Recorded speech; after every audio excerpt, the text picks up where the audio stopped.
이번 시험에 꼭 합격한다. 공인중개사 법령 및 실무를 강의하는 신정환입니다. 오늘은 인장 등록을 공부하도록 하겠습니다. 이 인장 등록은 매 시험마다 고정적으로 한 문제씩 출제가 되는 부분이니까 내용도 어렵지 않으니까 잘 정리해서 알아두시면 됩니다.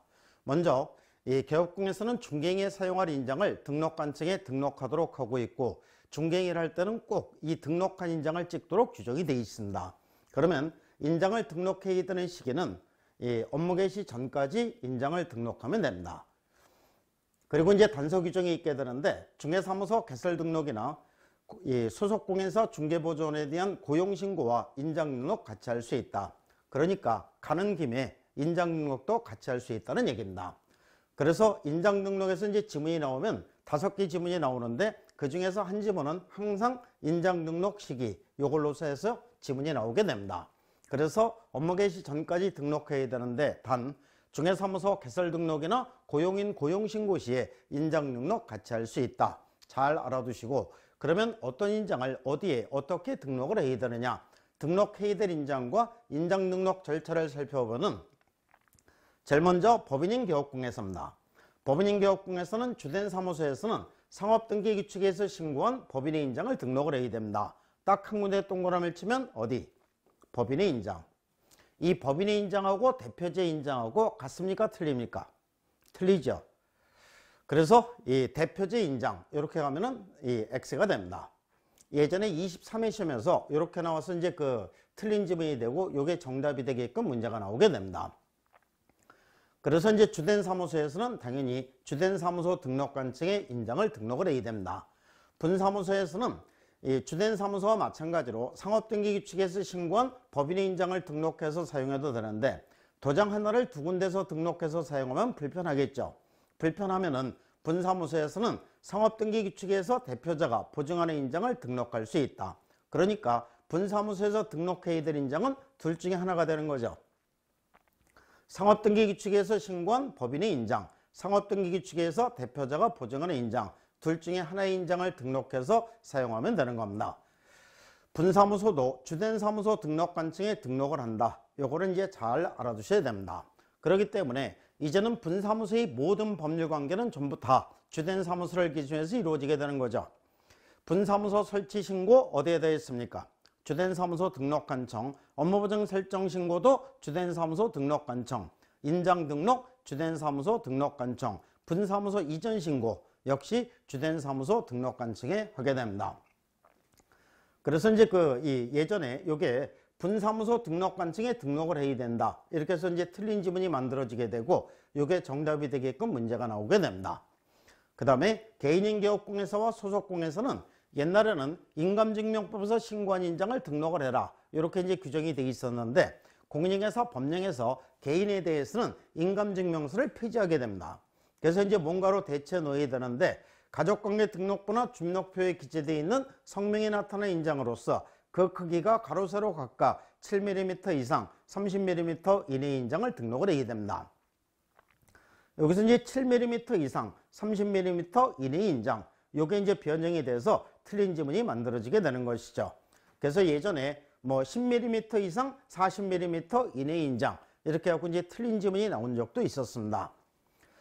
개인인 개업공에서는 당연히 등록관청에 등록을 하고, 소속공에서는 종업원이니까 사장님 쫓아가는 거죠. 그래서 개업공에서 등록관청에 등록을 하게 됩니다.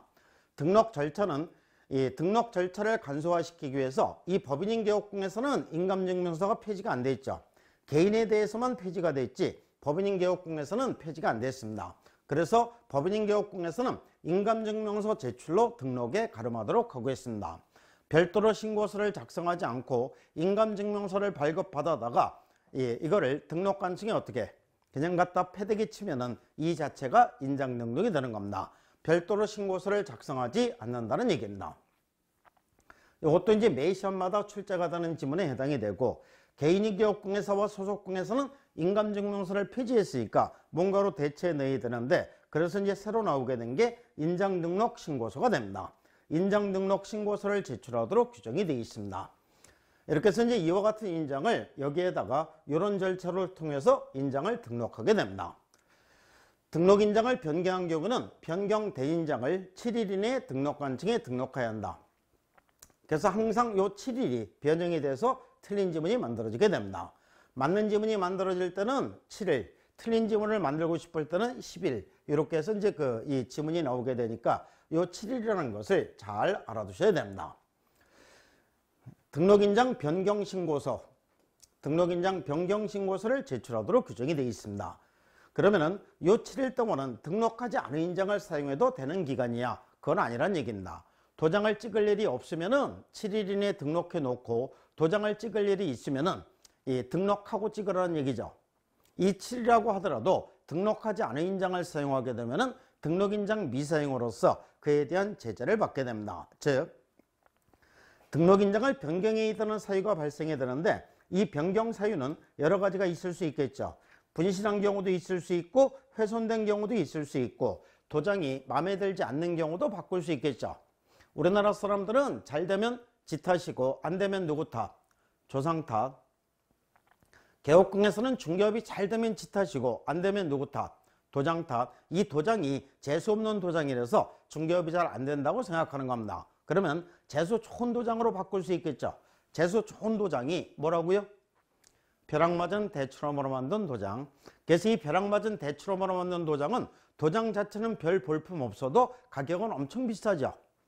바꾸고 싶으면 바꿀 수 있는 겁니다. 바꾸고 나서 7일 이내에 변경된 인장을 등록관청에 등록해야 한다. 그러면 요 7일 동안은 등록하지 않은 인장을 사용해도 되는 기간이냐? 그건 아니란 얘기입니다.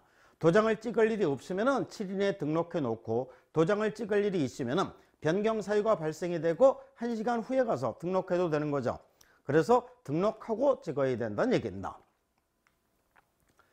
등록한 인장을 사용을 해야 되는데 이 등록한 인장을 반드시 사용해야 되는 서식이 공인중개사 법령에는 2개가 있게 됩니다. 즉, 개업공인세 및 소속공인세는 중개인함에 있어서는 등록한 인장을 사용을 해야 됩니다. 등록한 인장을 사용해야 되는데 공인중개사 법령에서 보면은 개업공인사가 서명 및 날인하는 서식과 즉 서명도 하고 날인도 해야 되는 서식과 서명 또는 날인, 서명을 하든 날인을 하든 둘 중에 한 가지만 하면 되는 이런 서식이 있게 됩니다. 공인중개사 법령에서 개업공인사가 서명 및 날인, 서명도 하고 날인도 해야 되는 서식은 딱 2개입니다. 첫 번째는 거래계약서, 두 번째 중개사물 확인설명서가 됩니다. 이 2개 서식에서는 서명 및 날인입니다. 그러니까 등록인장 찍어야 된다, 안 찍어도 된다? 반드시 찍어야 되고 당연물을 수행한 공인중개사가 있을 때는 함께 서명 및 날인을 해야 된다, 안 해도 된다? 해야 된다.